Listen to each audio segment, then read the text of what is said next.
Designer in the Department of Digital Learning here at Florida Gulf Coast University. So you've been using Big Blue Button. You love it. Your students love it. Now you're ready for the next step. You want to try those breakout rooms. So this is a little video about navigating those breakout rooms. So give your instructional designer a call if you have any questions. And I hope that you find this video helpful. So here I am in my sandbox.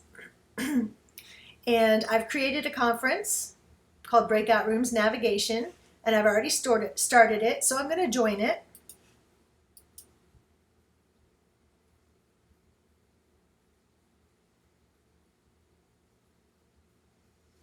And you always have to check your audio every time you go in and out of a room.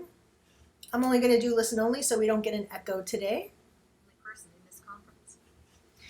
And then I'm going to go back to my sandbox and I'm going to sign in again so that there's two people in the meeting. I'm all by myself all the time.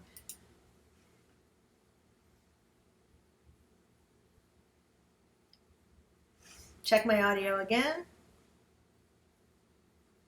All right, now there's two of me. You can see that one is the presenter and one is just sort of me. You can also always tell that I'm in the main room. So the main room will always have the title of the meeting.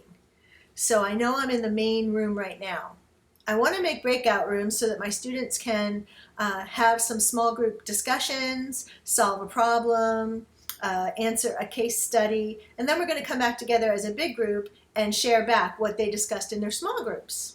So how do we do that? The first thing you do is you're going to click on this gear here, and you'll notice right down here it says Create Breakout Rooms. So this is sort of your command center for breakout rooms. How many rooms do you want? You have lots of choices. You can make up to 8 rooms. How much time do you think they'll need? You can always end it early if you notice that students are sort of wrapping up early. So I'm only going to give it 5 minutes for now. You can have the computer randomly assign your students, and you'll see a list of all of your students here in the not assigned. You can also click this box to allow students to choose their own breakout rooms. If they're in self-chosen groups, they can do that. So I'm going to just assign myself. Click and drag. Click and drag. So I'm in room number 1, and then the other me is in room number 2. Give all your directions to the students before you hit that create button, because as soon as you hit it, zoom, they're in the room. So here we go. So now this is the invitation to join a breakout room, and it says I'm going to join room 1. And again, I'm going to need to check my audio.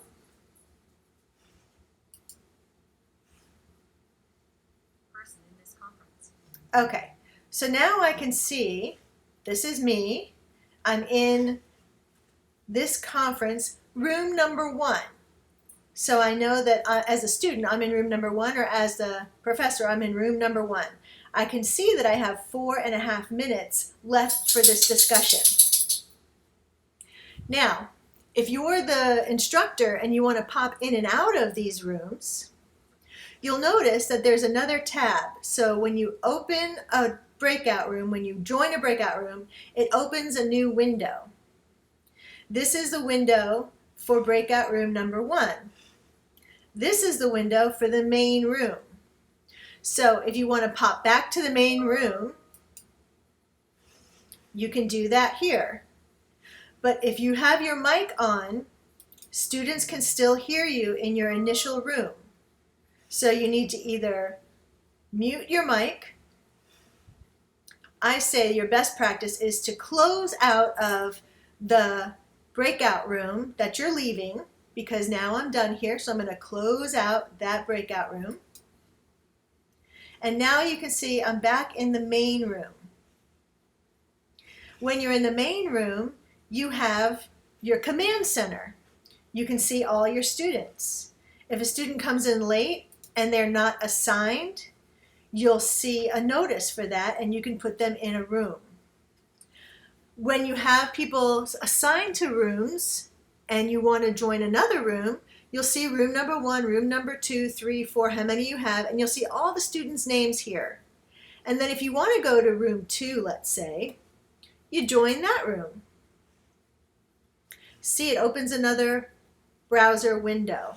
Again, I'm going to check my audio. And now I'm in room 2.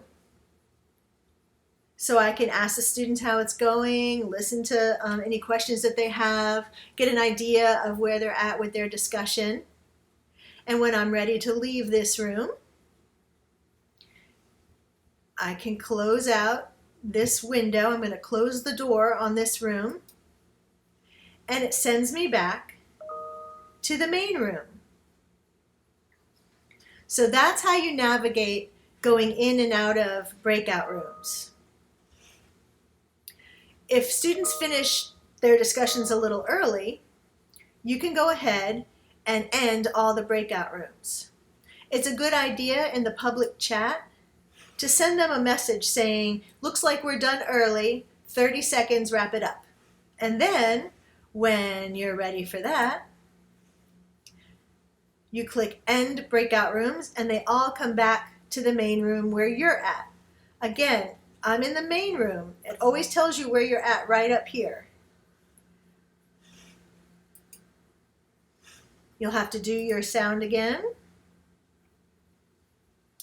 And now we should all be back together in the main room. And just give everybody a minute to check their audio and to sort of get settled. And then you can do your share back. I hope that this was helpful. Again, if you have any questions, just call your instructional designer.